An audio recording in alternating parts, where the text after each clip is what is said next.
코로나19 사태로 인해서 온 세상이 난립니다. 처음에는 중국의 문제인 줄로 알았는데 대한민국의 문제가 되었고 유럽의 문제가 돼가고 있고 미국을 비롯한 모든 나라의 문제가 돼가고 있습니다. 독일과 영국의 총리는 기자회견을 하는 자리에서 인구의 70%가 감염될 수 있다는 발언을 하기도 했습니다. 두려움처럼 통치에 도움을 주는 것은 없습니다. 사람을 움직이는 가장 강력한 힘은 두려움이라는 사실을 우리가 발견합니다. 학교도 멈추고 운동 경기도 멈추고 선거도 멈추어서 전례가 없는 상황이 펼쳐질 수 있습니다. 이 바이러스 때문에 죽는 사람은 많지 않더라도 그 여파를 견디지 못해서 많은 업체가 쓰러지면 바이러스 사태가 끝난 후에 많이 변화된 세상을 우리가 접하게 될 수도 있습니다. 이 사태를 통해 하나님이 무슨 말씀을 하시느냐 같은 주제를 섣불리 말하는 것은 소용이 없습니다. 이 사태를 통해 인간이 얼마나 연약한 존재를 알게 하신다느니 사람으로 회개하게 하신다느니 이런 말은 누구든지 할 수 있고 특별한 깨달음이 필요 없습니다. 하나님이 이런 유행병까지 허락을 하시면서 그런 당연한 말씀을 하시겠느냐라는 의문을 갖게 됩니다. 또 무조건 기도하고 믿음을 가지면 코로나 바이러스도 비켜간다라는 무책임한 메시지도 소용이 없습니다. 나이제리아의 어느 목사님이 예언의 힘으로 코로나 바이러스를 물리치겠다고 큰 소리를 치고 중국에 갔는데 본인도 감염이 돼서 병원에 입원을 했습니다. 그럼 그렇다고 기도나 믿음이 소용이 없다는 말이냐? 그건 아니에요. 많은 사람들이 TV에 나와서 기도해도 소용이 없고 이걸 고쳐주는 것은 예수님이 아니고 우리가 스스로 조심하는 것이다. 이런 식으로 말을 하는 것이 많은 사람들에게 은연중에 그 마음속에 새겨 들어가서 믿음이 소용이 없나 보다. 기도하는 것이 소용이 없나 보다. 이런 식으로 그들의 믿음을 깎아먹을 수 있습니다. 우리가 알 것은 코로나 바이러스의 치사율이 그렇게 높지 않다는 사실이에요. 우리의 두려움의 대상이 모호할수록 그 두려움은 더 강력해집니다. 내가 두려워하는 것이 무엇인지를 알아야 돼요. 죽음을 두려워하는 것입니까? 내 일상생활이 끊기는 것을 두려워하는 것입니까? 면역되는 이 격리되는 것을 두려워하는 것입니까? 주변 사람들에게 누를 끼치는 것을 두려워하는 것입니까? 우리의 두려움의 대상이 모호할수록 더 두려움은 커집니다. 우리는 믿음의 대상이 분명해야 되는 것뿐만이 아니고 두려움의 대상 역시 분명해야 됩니다. 대다수의 사람들은 어렸을 때부터 무의식 속에 많은 두려움이 있어. 두려움은 부모님이 돌아가실까 하는 두려움, 또 내가 익숙한 이 행복한 가정의 환경을 잃어버릴까 하는 두려움, 이런 두려움이 마음속에 자리 잡고 있습니다. 두려움, 예수님이 사람들에게 경고하신 것은 의심보다는 두려움이에요. 믿음의 부재의 결과는 의심이 아니고 두려움이. 베드로가 물 위를 걷다가 바람과 파도를 보고 두려워했다고 했어요. 예수께서 어찌하여 두려워하였느냐? 믿음이 적은 자요. 믿음이 적은 결과로 두려워했다는 말씀. 그러니까 두려움은 가장 강력한 사람을 움직이는 동기가 되는데, 이 두려움을 이길 수 있는 힘은 결국은 믿음이, 이 믿음은 이걸 내가 비켜가겠지라는 믿음이라기보다는 죽으면 죽을지라도 하나님이 나를 어떻게든 지켜주시리라는 믿음이, 우리의 믿음은 내 생각대로 이루어지리라를 믿는 것은 아니에요. 우리의 생각대로 될 확률은 그렇게 많지 않아요. 사드락, 미색, 아벳느고가 풀무불에 던져지는 입장이 됐을 때 그들이 한 말이 의미심장한 것입니다. 설령 당신이 우리를 풀무불에 던지시더라도 하나님이 우리를 건지실 것이고, 그리 아니하실지라도 우리는 우상 앞에 절을 하지 않겠나이다. 그러니까 이들은 그들의 생각대로 주님이 건져주시기를 바랬지만 그렇지 않을 가능성도 있다는 것을 알았어요. 이들은 풀무불 속에 들어가지 않도록 지켜주시기를 바랬지만 그러지 않을 수도 있다는 가능성을 인정했어요. 그러나 그리 아니하실지라도 내가 우상 앞에 절하지 않겠나이다. 그래서 왕이 그들을 풀무 속에 집어넣었는데, 이제 집어넣은 후에 왕에게 호기심이 생긴 거예요. 어떻게 됐을까? 그래서 불 속을 들여다보니까 집어넣을 때는 분명히 3명을 집어넣는데 그 안에 4명이 자유한 몸으로 걸어다니는 것을 보고 그 중에 한 명은 신의 아들과 같더라 라고 말했어요. 그러니까 사드락, 미삭, 아벳느고가 처음에는 불 속에 던져지는 것으로부터 하나님이 구원해 주실 줄로 기대했지만 던져졌어요. 그런데 불 속에 들어가 봤더니 거기에 하나님의 아들이 함께 하셔서 머리카락 하나 타지 않았다라고 했습니다. 놀라운 기적이지요. 기적의 특징은 기적을 경험한 사람만이 그것을 아는 게 아니고 그걸 지켜보는 사람에게도 기적이라는 사실. 그러니까 불 속에 던져진 3사람만이 기적을 경험한 게 아니고 집어넣은 임금에게도 이것이 기적이라는 사실을 알게 하셨어요. 하나님께서 이적을 행하시는 목적이 이와 같다고 볼 수 있습니다. 그 당사자만을 위한 기적, 그런 기적을 주실 수도 있지만 때로는 그 상황을 연출한 장본인, 그런 믿음의 시련을 만든 장본인에게도 하나님이 계시다라는 것을 보여주실 필요가 있었고, 그렇기 때문에 불 속에 던져진 3사람에게만 기적이 된 게 아니고 집어넣은 사람에게도 기적이라는 것을 보여주심으로 바벨론의 임금이 여호와 하나님이 진짜 하나님을 알게 되었다. 놀라운 것입니다. 놀라운 것입니다.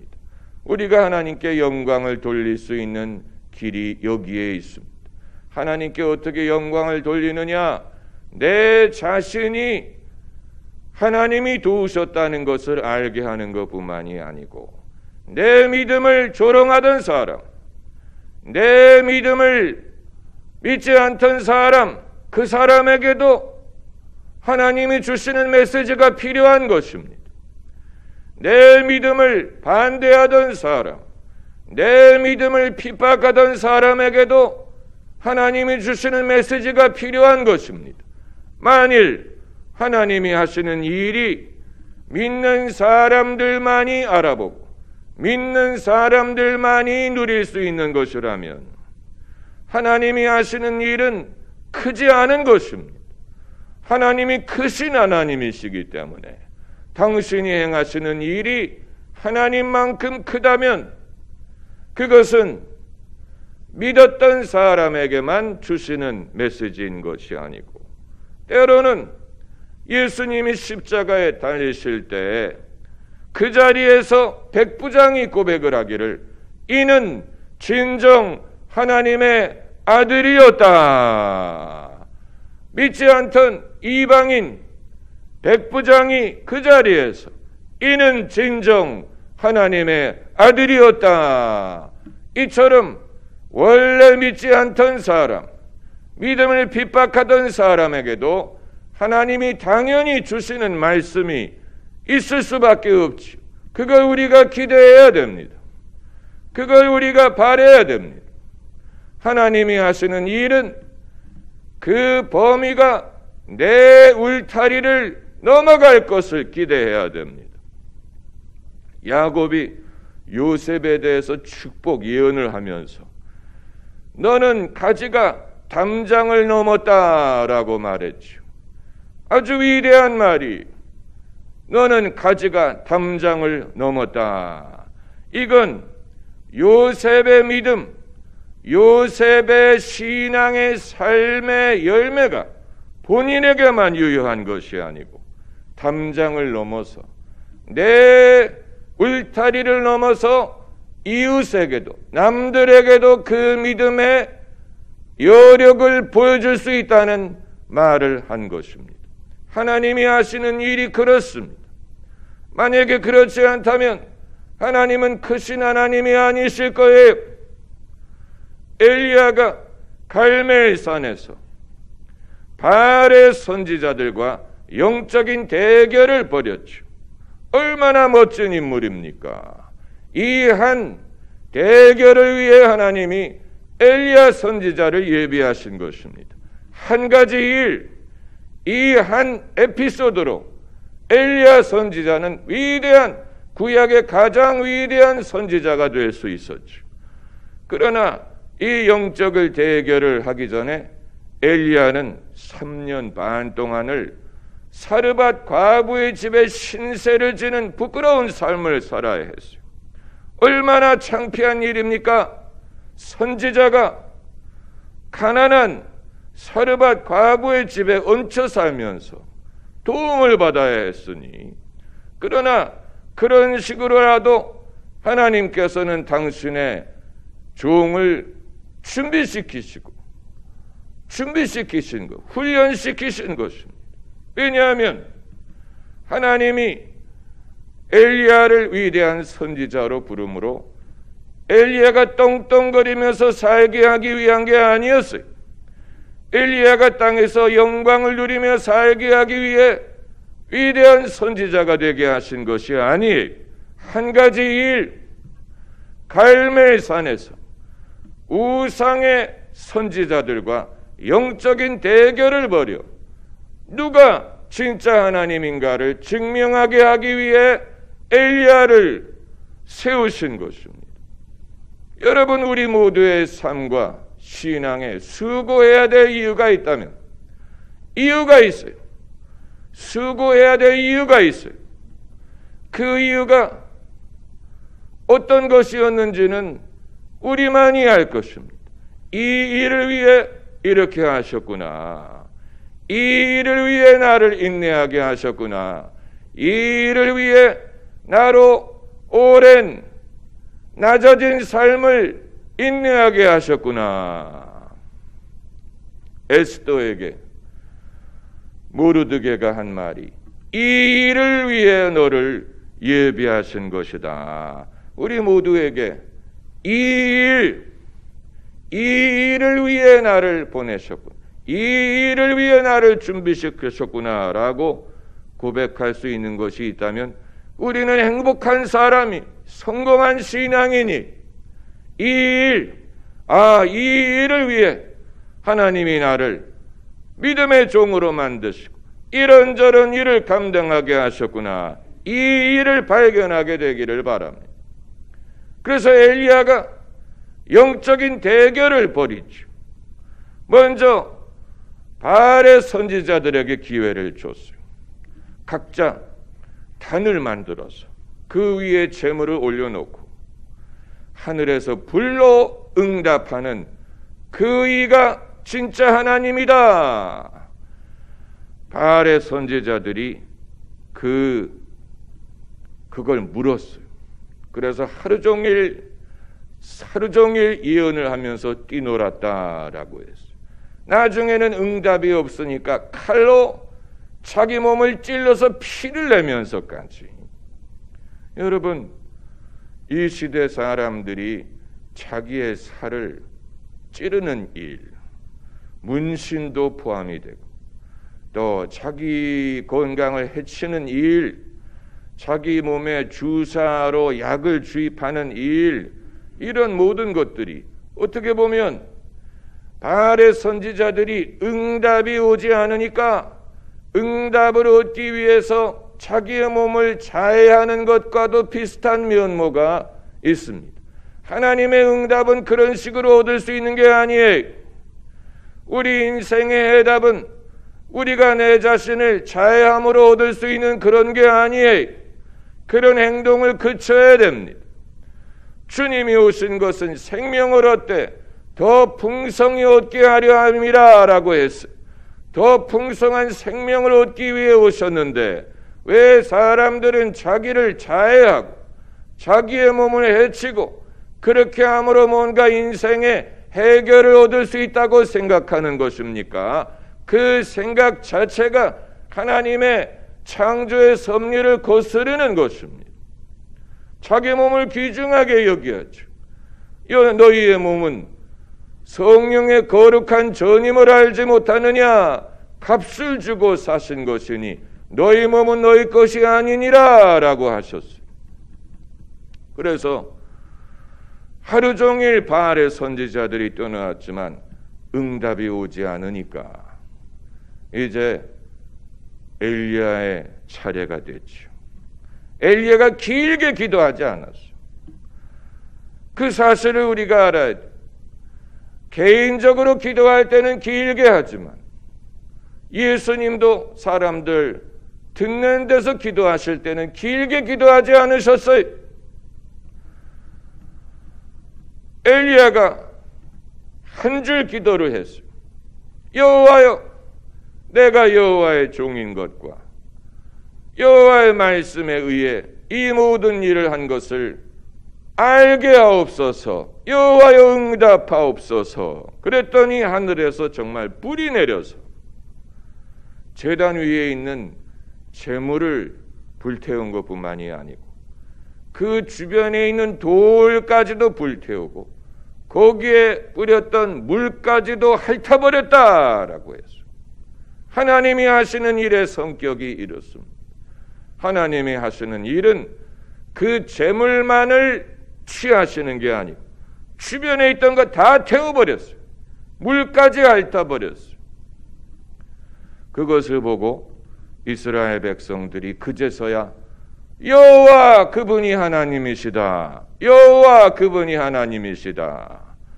그리고 바알의 선지자들은 이제 더 이상 대항할 힘이 없어서 엘리야가 그들을 다 기손 시냇가로 데리고 가서 다 죽여도 어떻게 저항할 힘이 없었다고 했습니다. 여러분, 하나님은 크신 하나님이에요. 우리보다 크십니다. 우리의 생각보다 크고 우리의 상상력보다 큽니다. 하나님이 하나님이 되시게 해야 돼. 하나님이 하나님이 되시게 해야 우리가 상상할 수 없는 큰 일을 경험할 수 있어요. 하나님은 크신 하나님이에요. 우리의 생각만큼 하나님을 축소시키면 안 돼. 내 경험만큼 하나님을 축소시켜서도 안 해. 내가 이제껏 해봤더니 안 되더라. 그건 내 경험이죠. 내 경험이 다가 아니잖아요. 내가 시도해봤는데 안 되더라. 내가 흉내내봤는데 안 되더라. 그건 내 경험이죠. 내 경험이 하나님을 제한시키게 하면 안 돼. 나의 작은 생각, 나의 편견, 나의 한계, 이것이 하나님을 제한시킬 수 없습니다. 그렇다고 우리 마음대로 할 수 있다는 것은 아니지만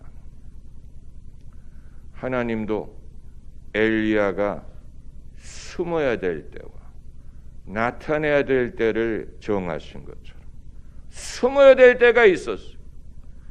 사르밧집 과부에 3년 반 동안 숨어 있었어요.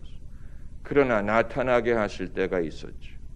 그 일을 위해 엘리야 선지자를 준비시킨 것처럼 우리 모두도 하나님이 우리가 믿음의 사람으로 나타나게 하실 때를 기다려야 됩니다.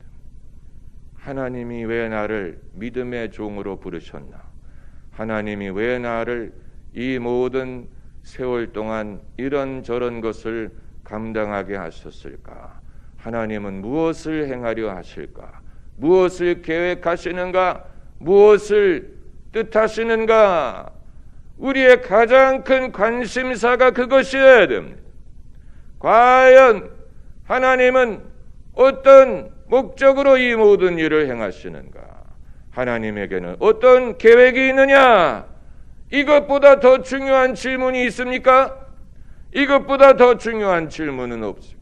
우리의 가장 큰 관심사는 내가 무엇을 할 것이냐가 아니고 하나님이 무엇을 하실 것이냐. 이게 가장 큰 관심사. 이 일을 위해 우리로 믿음의 사람을 만드셨어요. 예수님 말씀이 내가 믿으면 하나님의 영광을 보리라. 하나님의 영광을 보게 될 줄 믿습니다. 할렐루야.